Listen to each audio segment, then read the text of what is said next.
appreciate it. I'm curious, Purdue's obviously a really good rebounding team, particularly on the offensive end. That's something you guys have struggled with. When you go back and watch film and just kind of look at where you can be better on the defensive boards, what maybe stands out to you in that regard? Well, you got to block out. I mean that's just basic basketball. When the shot goes up, we got to put bodies on people. I don't think our guards have done a great job this year, and you know, getting back in when we challenge 3-point shots, we trying to head up the floor, and a lot of times when those long shots are taken, they're long rebounds, and we're just not picking some of those up. And I think Malik has got to get better, and Mac has got to get better in terms of helping us rebound. I think Ware's done a hell of a job in rebounding the ball, and he can't do it by himself. We got to do it as a team and as a unit. And, we're going to have to do it tomorrow night because they got a big team and they scrappy and they rebound the ball. Mike, then Zach Osterman.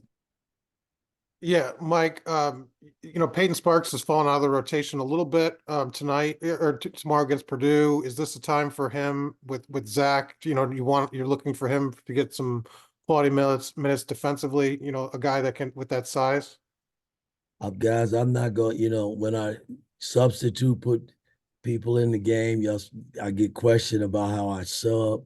I don't, I'm not even going to discuss the rotations in terms of how, if there's foul trouble, sure, you have to play him. He's a big body that bangs.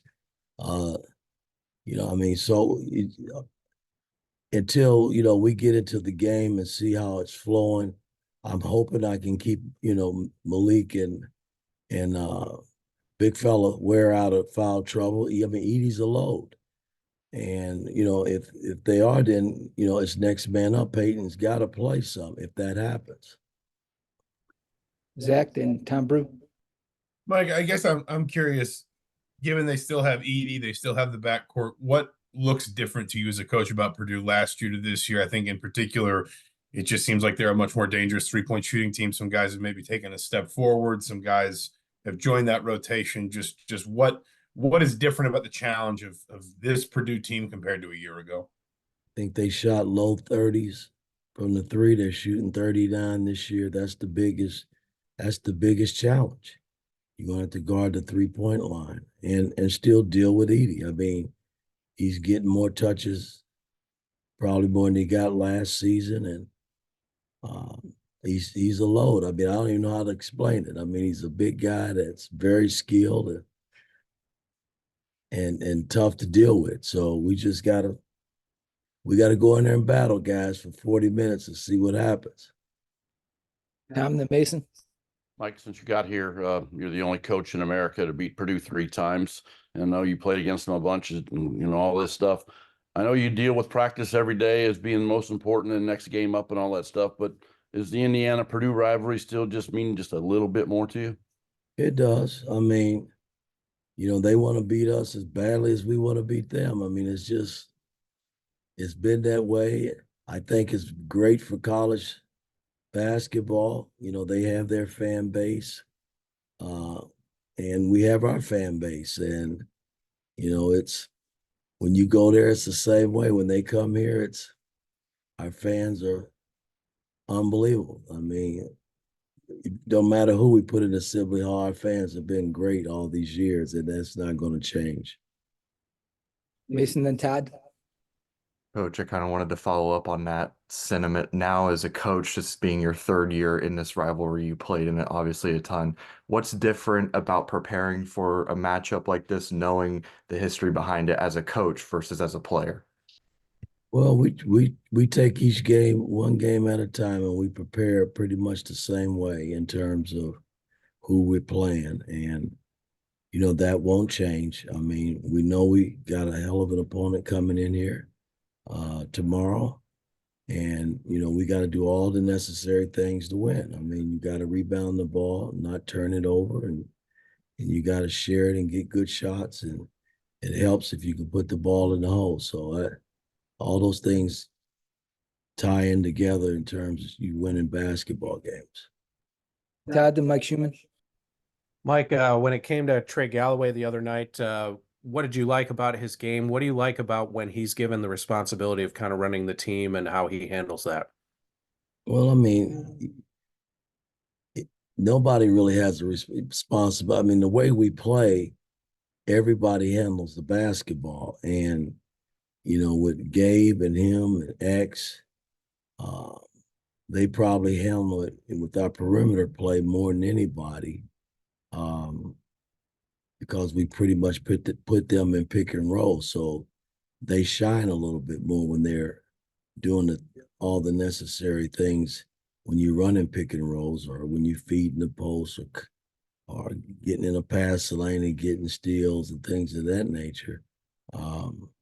But no, I was happy and pleased with how he played. He had a great floor game, and he got the ball where it needed to go, and he made some shots. Mike and Zion. Yeah, hey coach, you mentioned Khalil's rebounding. I know he's been good all year in that, but the last 2 games he's had 31 rebounds. Is there anything he's changed or you've talked to him about to kind of get that next level from him, kind of rebounding out of position and things like that? Well, it's the second effort. I mean, when we first got him, that didn't even exist, in terms of him making second and third efforts to try to go get the basketball. And a lot of it was he just hadn't been taught and pushed to do it. And I mean, it's like night and day from the time we got him into where he is today in terms of, going hard, understanding that you just can't take possessions off. I mean, for where he was, man, he's come a long way, man. And it's kind of nice to see because, a lot of people just didn't expect that, and because he hadn't played. And I just think there's a lot of room for growth. I mean, he's a young, talented 7-footer, man, that does a lot of good things for you. Zion and Jack. Mike, you've got a lot of players now that this may be their first time playing in this game, kind of a newer roster. Just what is the message to those players, and just how important this game is, but also just how to stay calm in a situation like this? Every game's important for us. That's how I approach it. It's not just this game. We take it one game at a time, and we prepare. Yes, we are a young team, hadn't been together, and a lot of these guys hadn't been in big games like this. And it's my job to get them ready and calm them down if they come out not ready, and see where it leads us, man. But you can't ask for bigger games than this. I mean, it's just like I said, this is what fans like to see. It's good for college basketball, and we just see what happens tomorrow night. Jack and then Zach Osterman. Mike, some of Trey's shooting percentages are down this year, particularly from the 3-point line and free throw line. Have you been able to maybe figure out why that's been the case from last year to this year, and how have you tried to maybe help him through that? I wish I could really answer that and tell you why he's not shooting it like he did. It's hard to explain. I think as a coach, all you can do is to keep encouraging him and pat him on the butt and say, the next one is going to go in. That's all you can do, and continue to work and practice. Zach, last one. Mike, sorry, just one other question, just kind of about Purdue last year to this year. It seems like they figured out how to make some of those 2 big lineups with Edey work just a little bit more. It seemed like sometimes last year they struggled to play another big next to him, but obviously Trey Kaufman-Renn starts with him a lot, and First is still on their rotation. Are there things you've seen from those other bigs that maybe sort of make, again, when Purdue wants to go with 2 true kind of forward centers in the lineup, work a little bit better than last year? Well, I just think that the shooters have allowed them to do a lot of that in terms of playing 2 bigs. And, both bigs are very demanding on the block.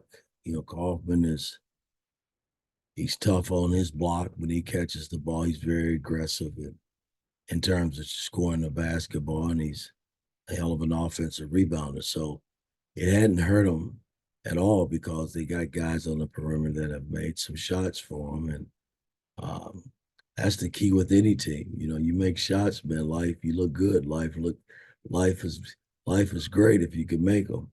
And, you know, we've had our ups and downs this year in terms of making them, but when we do make them, we're a pretty good basketball team.